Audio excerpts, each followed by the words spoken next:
देशातील लाखो विद्यार्थ्यांच्या भविष्याशी संबंधित नीट परीक्षेच्या वादाने अखेर देशाच्या राजकारणात मोठा भूकंप घडवला आहे। तब्बल 36 दिवस चाललेल्या विद्यार्थी आंदोलनानंतर केंद्रीय शिक्षण मंत्री धर्मेंद्र प्रधान यांनी आपल्या पदाचा राजीनामा दिला।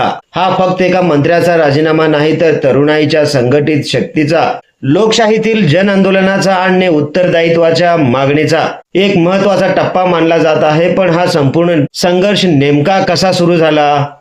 कोण होते या आंदोलनामागे? सरकारवर एवढा दबाव कसा निर्माण करण्यात आला? शेवटी सरकारला माघार का घ्यावी लागली? चला पाहूया हा संपूर्ण घटनाक्रम। नमस्कार, मी बंदगी एनजीटीव्ही मराठी न्यूज चॅनल मध्ये तुम्हा सगळ्यांचं सहर्ष स्वागत करतोय। आपण पाहत आहात महाराष्ट्राचा बुलंद आवाज एनजीटीव्ही मराठी न्यूज। मे महिना सुरुवात एका पेपर फुटीपासून 3 मे 2026 रोजी देशभरात नीट यूजी परीक्षा झाली। लाखो विद्यार्थ्यांनी परीक्षा दिली। मात्र काही दिवसात प्रश्नपत्रिका फुटल्याचे गंभीर आरोप समोर आले। अनेक ठिकाणी एकाच प्रश्नपत्रिकेच्या प्रति संशयास्पद निकाल आणि परीक्षा प्रक्रियेवर प्रश्न उपस्थित झाले। देशभरातून संताप व्यक्त झाला। विद्यार्थ्यांनी निष्पक्ष चौकशी, दोषींवर कारवाई आणि परीक्षा व्यवस्थेत सुधारणा करण्याची मागणी केली। सरकारने तपास सीबीआय कडे सोपवला आणि नंतर परीक्षा रद्द करून पुनर्परीक्षा घेण्याचा निर्णय घेण्यात आला। या पार्श्वभूमीवर अभिजित दिपके यांनी कॉकरोच जनता पार्टी या व्यासपीठातून आंदोलन सुरू केले। सुरुवातीला सोशल मीडियावर सुरू झालेलं हे अभियान काही दिवसात रस्त्यावर उतरलं। 6 जूनला दिल्लीतील जंतर मंतरवर पहिलं मोठं आंदोलन झालं।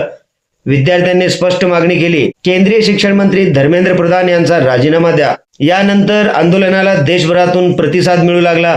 20 जूनला बेमुदत आंदोलन, 20 जून पासून जंतर मंतरवर बेमुदत धरणे आंदोलन सुरू झाले। विद्यार्थी, स्पर्धा परीक्षा देणारे युवक, युवती, पालक आणि विविध सामाजिक संघटना आंदोलनात मोठ्या प्रमाणात सहभागी झाल्या। यावेळेस या आंदोलनाची मुख्य मागणी एकच होती, केंद्रीय शिक्षण मंत्र्यांचा राजीनामा, परीक्षा व्यवस्थेत मोठे बदल, पेपरफुटी प्रकरणातील दोषींवर कठोरातील कठोर कारवाई, विद्यार्थ्यांना न्याय, सोनम वांगचुक यांचा सहभाग। यानंतर प्रसिद्ध पर्यावरणवादी आणि सामाजिक कार्यकर्ते सोनम वांगचुक आंदोलनात सहभागी झाले। त्यांनी उपोषण सुरू केलं। त्यांच्या सहभागानंतर आंदोलनाला राष्ट्रीय पातळीवर मोठी प्रसिद्धी मिळाली। देशभरातील अनेक विद्यार्थी संघटना, शिक्षक, सामाजिक कार्यकर्ते आणि विविध क्षेत्रातील व्यक्तींनी आंदोलनाला संपूर्ण पाठिंबा दिला। सरकारची भूमिका आणि पोलीस कारवाई, सुरुवातीला सरकारने आंदोलनाकडे फारसे लक्ष दिले नाही, मात्र दिवसेंदिवस गर्दी वाढत गेली। दिल्लीत पोलिसांकडून आंदोलकांना हटवण्याचा प्रयत्न करण्यात आला। काही ठिकाणी लाठीचार्ज, ताब्यात घेणे आणि गुन्हे दाखल करण्याचा देखील प्रकार समोर आला। पण आंदोलन मागे हटले नाही। राजीनामा झाल्याशिवाय माघार नाही, ही भूमिका यावेळेस जेन झी आंदोलकांनी कायम ठेवली। संसदेमध्ये देखील हा मुद्दा चांगलाच गाजला। पावसाळी अधिवेशन सुरू झाल्यानंतर विरोधकांनी हा मुद्दा संसदेत जोरदार उपस्थित केला। संसदेबाहेर निदर्शने झाली। सरकार आणि आंदोलनकर्त्यांमध्ये चर्चेच्या अनेक फेऱ्या रंगल्या।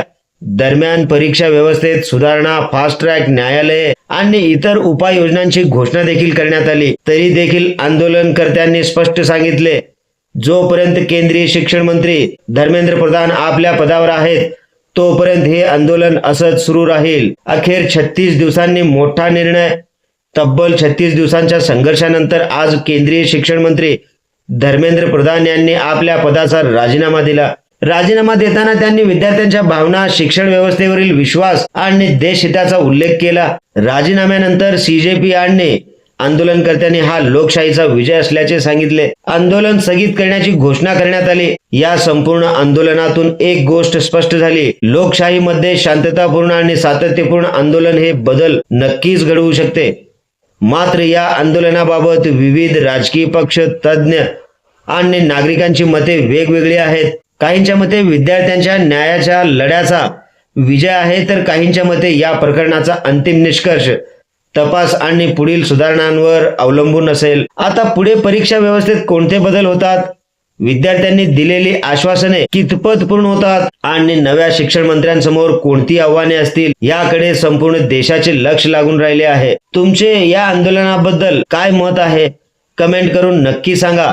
अशाच रोकठोक आणि सडेतोड बातम्यांसाठी पाहत रहा महाराष्ट्राचा बुलंद आवाज एनजीटीव्ही मराठी न्यूज। व्हिडिओ आवडला असेल तर लाईक करा, शेअर करा, कमेंट करा, सबस्क्राईब करा. सगळ्यात महत्त्वाचं म्हणजे बेल आयकॉन बटन दाबायला विसरू नका, जेणेकरून आपल्या भागातील देश विदेशातील सर्व ताज्या घडामोडी सगळ्यात आधी आपल्यापर्यंत पोहोचवल्या जातील. ब्युरो चीफ निजामशहा शेख सोबत बंदगी, NGTV मराठी न्यूज सोलापूर.